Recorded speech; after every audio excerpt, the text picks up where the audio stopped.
Well, hello and welcome to another Digimon card game deck profile.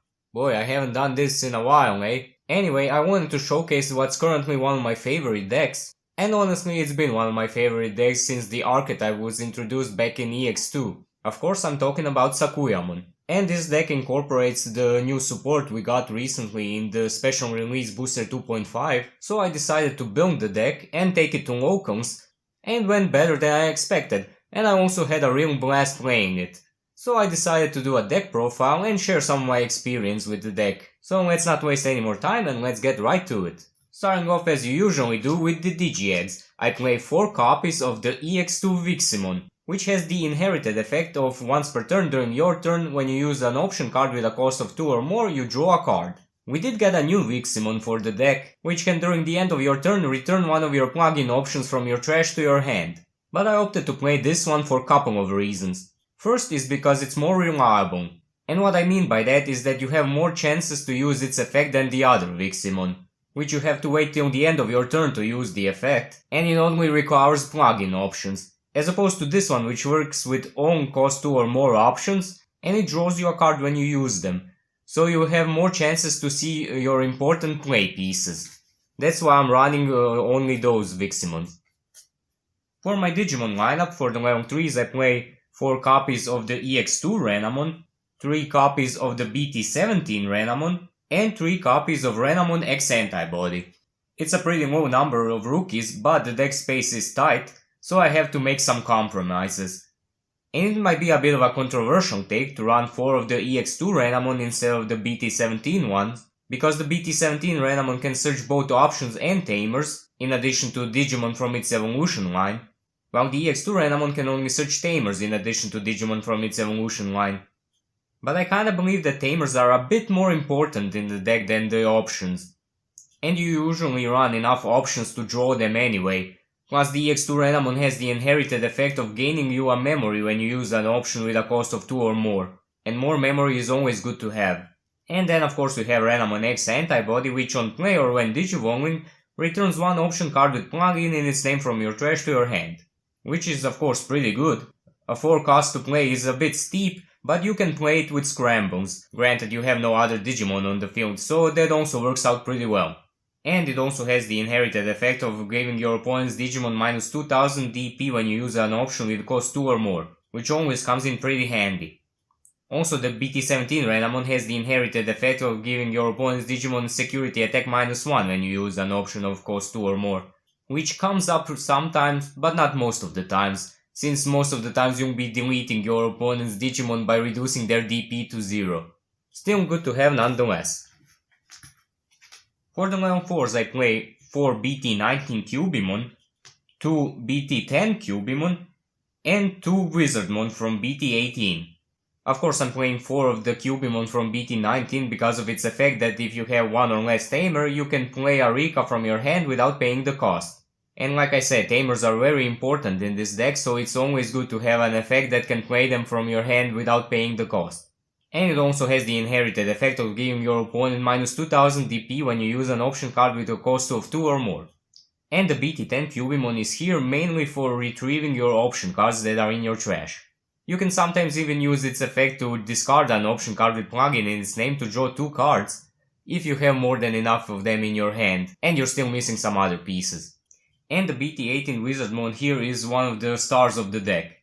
I would max out on it if I could, but unfortunately it's not really searchable in the deck, unless you're playing trainings or something like that. But yeah, anyway, his effect is that when digivolving, you can trash the top card of your security to draw 1 card and gain a memory. Which at first glance might seem like a steep cost, but it's actually worth it. Like this, even if you're choked on 1 memory, you can evolve into Wizardmon, use its effect, and then continue making more plays, putting you in a better position. And it also has a very strong protection effect. Its inherited effect is that once per turn during long turns, when this yellow Digimon with the data or originally trait would leave the battle area by your opponent's effects, by trashing the top card of your security card it doesn't leave. And since all of the Digimon in the Renamon line are data, it applies to every higher level Digimon in the deck. And because of that effect he was one of the MVPs in one of my matches in my locals. For the level 5s I play 3 EX2 Taomon, 2 BT17 Taomon, and 2 Talmon Ace. And yeah, I'm playing more of the Talmon than lets you play a Tamer from your hand without paying the cost, because I really like to have Tamers on the field, since they all have very beneficial effects. And it's another one that has an inherited effect that reduces the DP of your opponent's Digimon, which is nice. And the BT17 Talmon has barrier so it can protect itself, and when digivolving it allows you to use an option card with plugin in its name or is yellow from your hand with the cost reduced by 2, which most of the times will make it free. However, I do play some options that cost more than 2 memory. And its inherited effect lets you do the same thing when you're attacking with your level 6 Digimon. And finally, the most infamous of the Talmons, with no form from this deck, but some other more notorious one, which is an ace, so you can evolve into it when your opponent is attacking you, and when digivolving or on play, depending on whose turn it is, it has different effects. If it's your turn, it allows you to do the same thing as the BT17 Talmon, but it ignores the cost entirely, it doesn't just reduce it. And if it's your opponent's turn, you can give one of their Digimon -1 security attack, and it also can't activate its when digivolving effect. And it has an effect that when attacking, one of your opponent's Digimon gets -4000 DP, which are all great effects, but it's still an ace, so it has overflow, and no real way to protect itself, so that's why I'm only running 2 of those. And that's it for the level 5s. Let's move on to level 6s. Starting off with regular old Sakuyamon, I play 2 BT19 Sakuyamon, 1 EX2 Sakuyamon, and 1 BT17 Sakuyamon. The BT19 and BT17 Sakuyamon all have their shared evolution requirement that they can digivolve from Sakuyamon main mode for a cost of 1.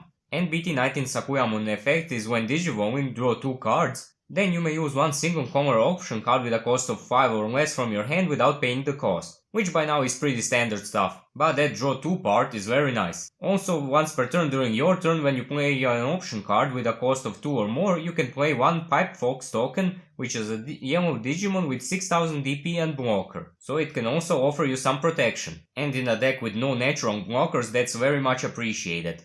As for BT17 Sakuyamon, it also has barrier, and when digivolving, one of your opponent's Digimon gets -6000 DP for the turn, and then you may use one option card from your hand which has plugin in its name or is yellow and costs 5 or less memory. Also, once per turn during your turn, when you use an option card with a cost of 2 or more, until the end of your opponent's turn, their effects can return this card to your hand or deck, which is pretty good in some matchups. So depending on your local scene, you may vary your Sakuyamon ratios one way or the other. And finally, I play 1 EX2 Sakuyamon to recover my option cards from the trash. The DP reduction effect doesn't really come into play that often, since I'll usually evolve her into something else. Something like one of the next cards. For the maid modes, I play 1 BT10 maid mode and 1 maid mode ace. The BT10 maid mode is good for when you need to use option cards to extend your plays or do damage to your opponent, with its ability to use an option card from your hand without paying the cost when digivolving, and that option card then goes to your security instead of the trash, so you can get its benefits twice. Also, when you attack with it, you can evolve it into a Sakuyamon in your hand for a cost of 1, which is a double whammy of using option cards from your hand with little to no cost.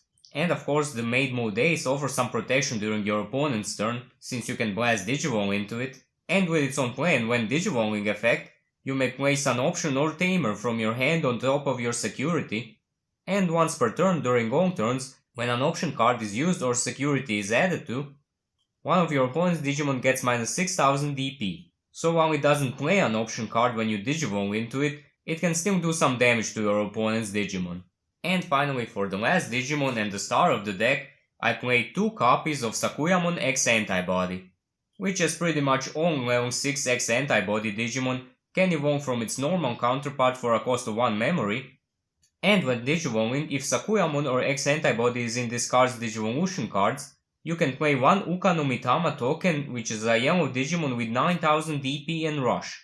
And that Rush is important because once per turn during your turn, when one of your Digimon attacks, you may use one single colored option card with a use cost of 5 or less from your hand without paying the cost. And if you use an option card with this effect, you can unsuspend one of your Digimon, which is a great way to finish off games, especially if you have the plugin option card that gives you security attack +1. And with its increased power of 12,000 DP, there's less chances of it to be deleted in a security battle.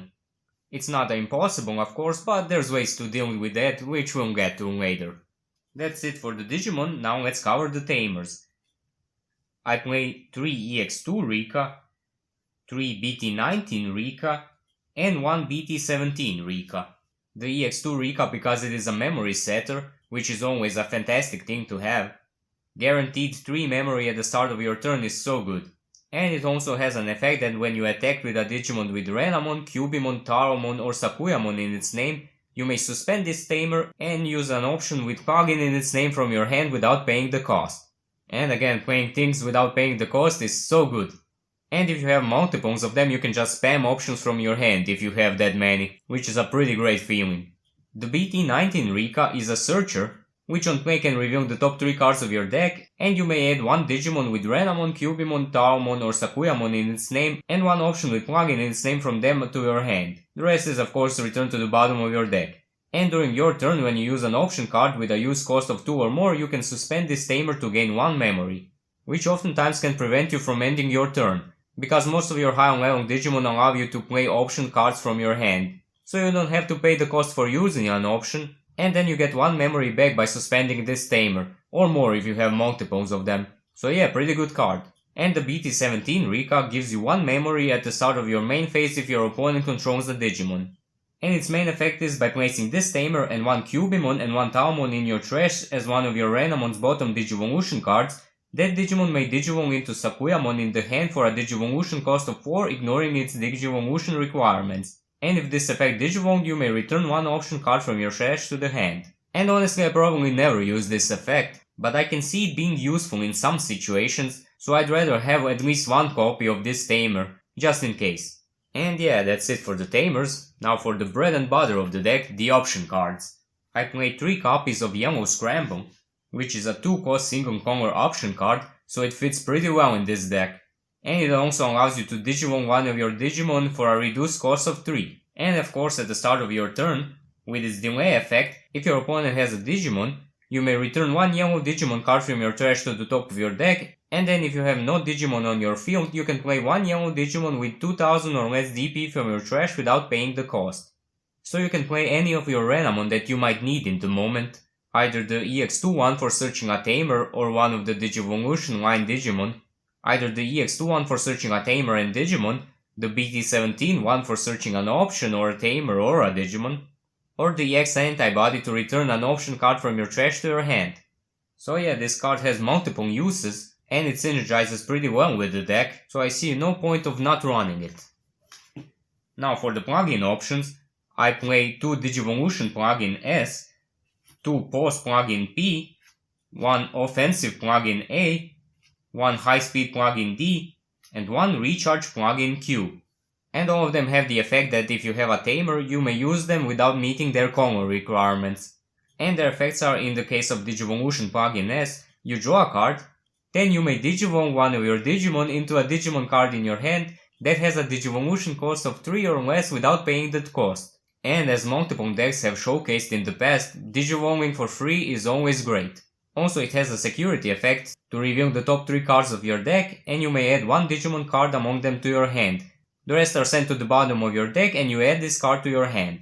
Pause plugin P is the most expensive option with a cost of 5, and it has the effect that one of your opponent's Digimon gets minus 6000 DP until the end of their turn, and their when Digivolving effects don't activate. So yeah, for a higher cost, of course it has a good effect.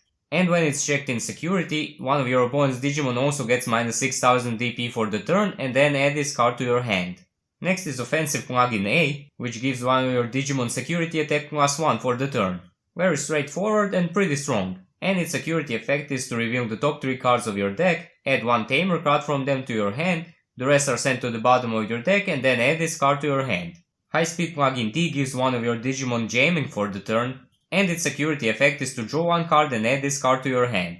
And since your Digimon are not really that strong, this card is pretty useful. Unfortunately, I couldn't fit more of them in the deck. And finally, Recharge plugin Q also costs a bit more at 3 memory cost, and when you use it, you place it as one of your non-white Digimon's bottom Digivolution cards. And it has the inherited effect that says when this Digimon would be deleted in battle, by placing 1 Recharge plugin Q from its Digivolution cards as the bottom security card, it isn't deleted, which can save you from your opponent's attacks, and also works as pseudo-jamming.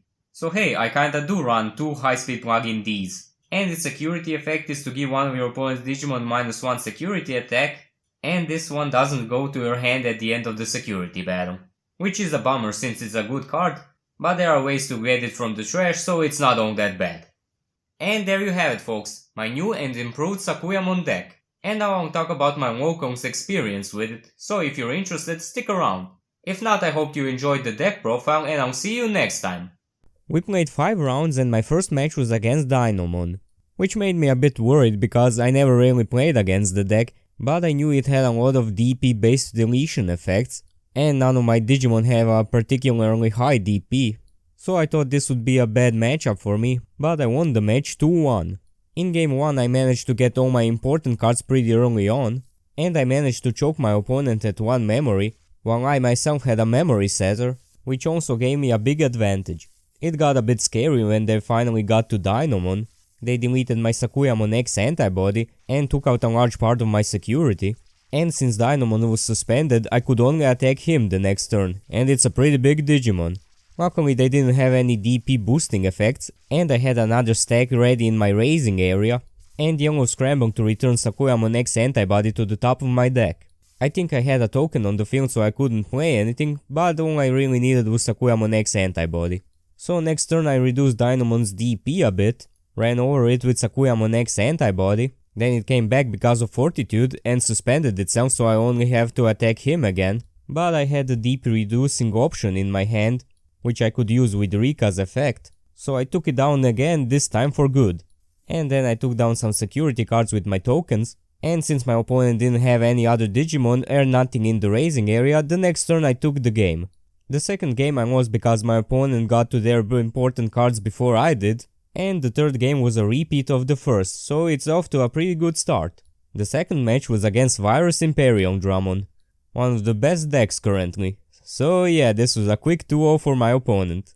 I did manage to honk my own a bit in the first game, running over a fighter mode with my token by reducing its DP, so it didn't trigger its partition, but the next turn my opponent just made another one and it ended the game.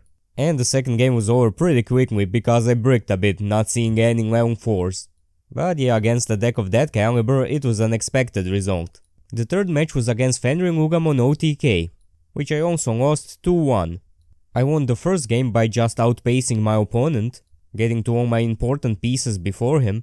The second game I was on the receiving end of that situation this time, and the third game I kinda bricked so I couldn't finish it off. But oh well, that's all part of the game. The fourth match was against Nightmare Soldiers, and this time it was a quick 2-0 for me. Both games my opponent played a bunch of small Digimon, which I easily took care of with my DP reduction. And since they didn't have a memory setter, I managed to choke them at 1 memory for most of the game. They did manage to pull off a play with Piedmon and Miotismon going into Bonked Botamon, which deleted most of my field, but I again had a stack ready in my raising area so I cleaned it up the next turn. And that's basically what happened both of the games. And the final match was against 3 Musketeers, which I also took 2-0. These games were a bit grindy, because my opponent slowed me down with their option cards, which could delete or de-Digimon my Digimon, but I also managed to clear their field with my DP reduction. They did manage to get to Bonsarmon X antibody and Avenge Kidmon in one game, but at that point they had no security, and I managed to clean out their board except for Avenge Kidmon, and I had more than enough attacks to finish off the game. So I managed to end on a high note. And that record got me to 8th place from a bit more than 20 players, which is the top half, so I'm pretty satisfied with the result. And those are my experiences with the deck. It can be a bit bricky because of the low rookie and champion count, but if you get all the pieces in place, it can pull off some great combos. Me personally, I managed to pull off some naughty plays in that Dynamon match. So yeah, I had a real blast with it, and I would recommend anyone to try it out if they're interested in the deck. So anyway, hope you enjoyed this video, and I'll see you next time. Bye!